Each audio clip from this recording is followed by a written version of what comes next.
right. There we go. How's everybody doing today?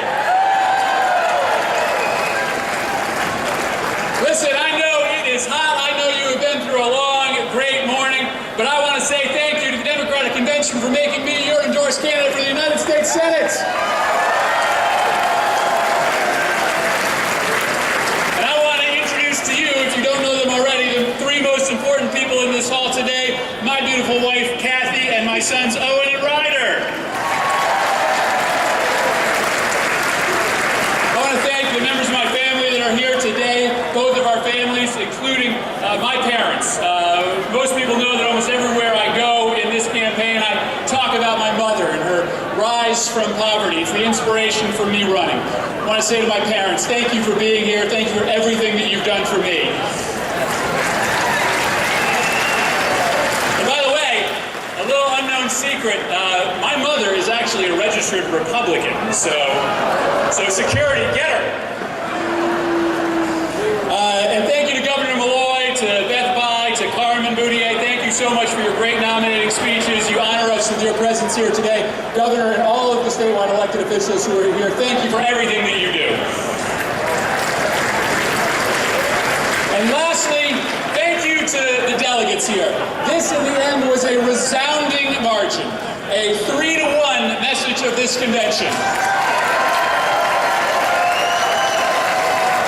From every corner of the state, from cities, from suburbs, from small towns, from each congressional district, I am proud to be your endorsed candidate today, and I tell you, with this kind of enthusiasm, I know that we are going to make sure that a Democrat gets elected to the United States Senate.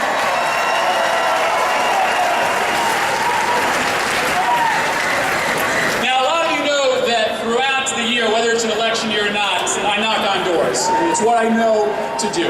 And what I've found over the last several years is this creeping pessimism around our state. People wonder whether things can get better. People have been jobless for too long. People that have jobs haven't seen their wages increase.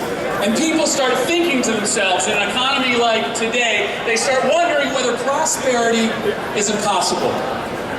It's impossible, they start to think, that college can become more affordable.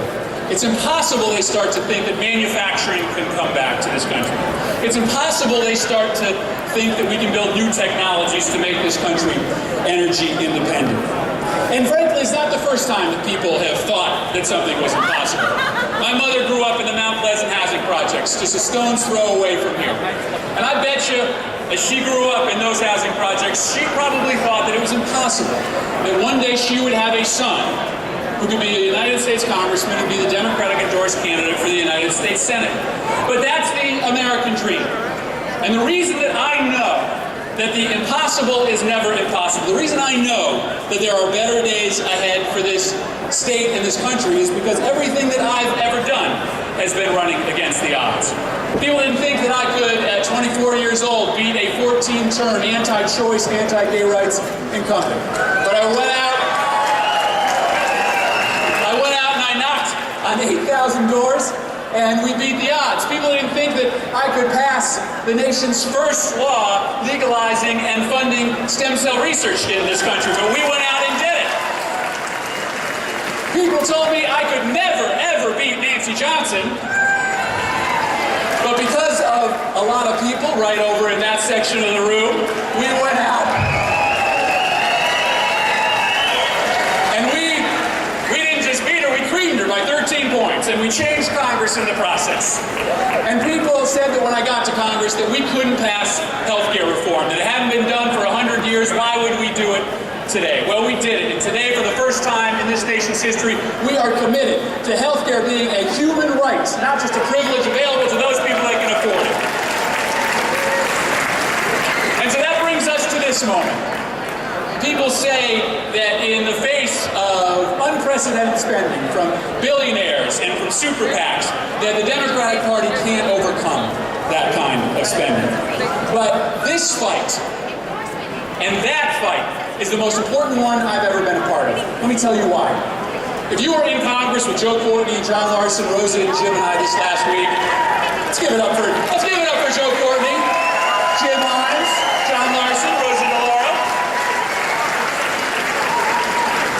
you would have seen the Republican agenda at work. They passed a budget measure that stripped away all federal funding for Meals on Wheels, gutted funding for child care, threw millions of families off food stamps. All for what? All for what? Just to fund another $200,000 tax cut for millionaires. That, my friends, is the agenda that will be a reality in Congress if we allow either Linda McMahon or Chris Shays to get this seat. We have a different prescription. As Democrats, we understand that there's been a partnership at work in this country, that individual ingenuity is the basis of our nation, but public investment makes the difference, that nobody succeeds on their own. My mother didn't, people in this audience didn't. It's private ingenuity that builds jobs, that builds businesses, that grows ideas into reality, but it's public investment in schools, in roads, in clean air, in clean water, that makes all of that possible. That's the partnership that we're going to stand up for. That is the message that I'm going to sell to every single corner of this state. And I'm going to push back as hard as I can on a Republican ideology that says everyone is out there for themselves. Because the reason that I'm standing here, that our family is standing here, and the reason that you're standing here is because of that magical partnership that this state and this country has gotten better than any other country in the world. Individuals committed to succeed, and a government committed to helping them. Now, I need your help, because we are going to be outspent in this race. We are not going to spend more money than the other side. I need your ideas, I need your advocacy, but I need you to go out and knock doors. I need you to go out and make phone calls. I need you to go out and talk to your friends. Because in the end, that's what's going to win this race for us. Not the number of ads on the air, but the number of boots on the ground. That's what we're all about as a party.